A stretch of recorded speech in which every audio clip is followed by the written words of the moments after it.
A new report by the New York Times indicates that a close business partner of Michael Cohen's has agreed to a plea deal. And in that plea deal, he has agreed to cooperate with investigators, which could be bad news for Cohen, which in turn could be bad news for Trump in this whole Russia investigation. Now, the business partner in question here is Evgeny Freidman. And according to the report, under the agreement, the partner, Freidman, a Russian immigrant who is known as the Taxi King, will avoid jail time and will assist government prosecutors in state or federal investigations. So Trump's lawyers are concerned about this for good reason. They have been resigned to the strong possibility that the investigation of Cohen's businesses could lead him to cooperate with federal prosecutors. And remember, this Freidman guy is going to cooperate in investigations into Michael Cohen. So it would put more pressure on Cohen to take a plea deal himself and agree to cooperate with investigators. Now, that likelihood could become greater with a business partner of Mr. Cohen's cooperating with law enforcement.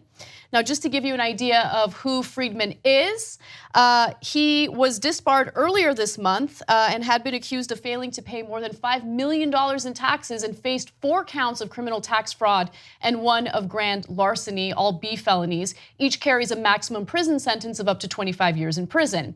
Due to this plea deal, his potential sentence is much lower.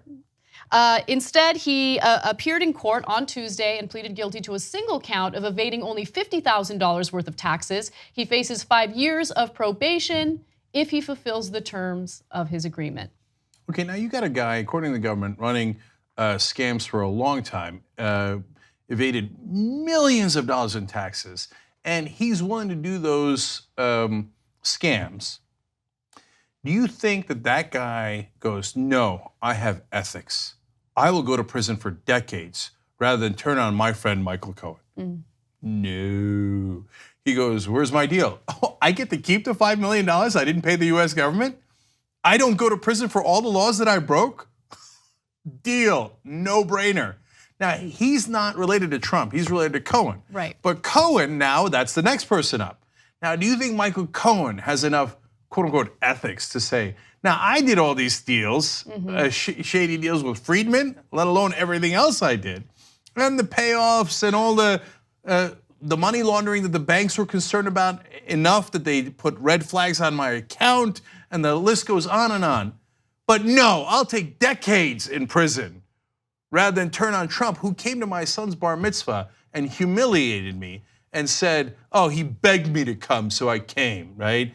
And gave me no position in the Trump White House and has been humiliating me my whole life.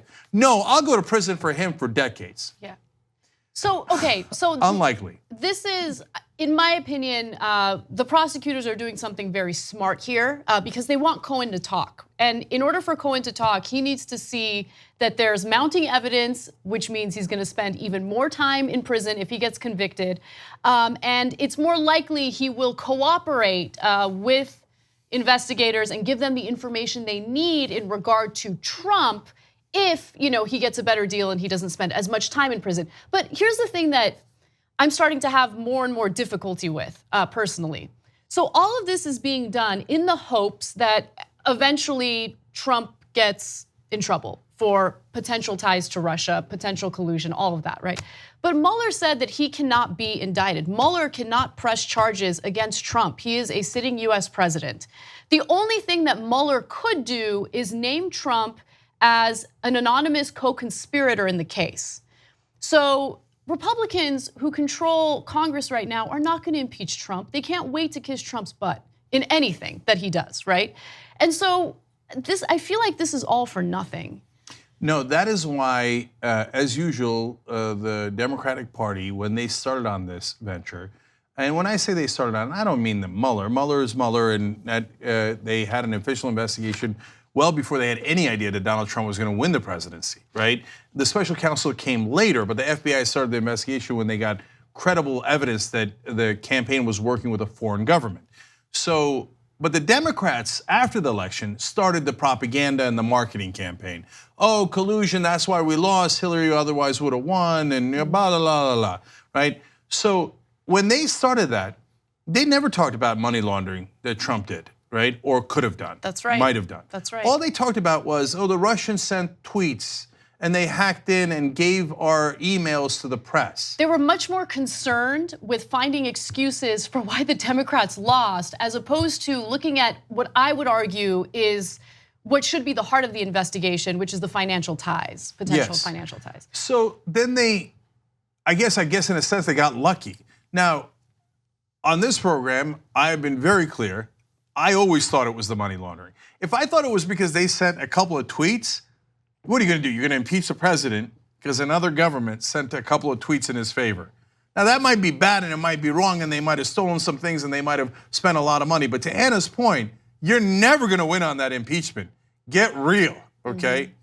On the other hand, if I am right, and almost every publicly available evidence points in this direction, and Trump did actual shady financial deals with Russian oligarchs and laundered money for them through his properties, well then you present that evidence, and if the Republicans in Congress go, yeah, it looks like Trump did the Russians favors because he owed them a lot of money, but no, I vote for fascism, right? I think they will. Well, we're going to find out. We might find out. Yeah. And now this guy's flipped. Cohen will almost certainly flip. And Cohen, it would be shocking if he didn't have a lot of the evidence against Donald Trump.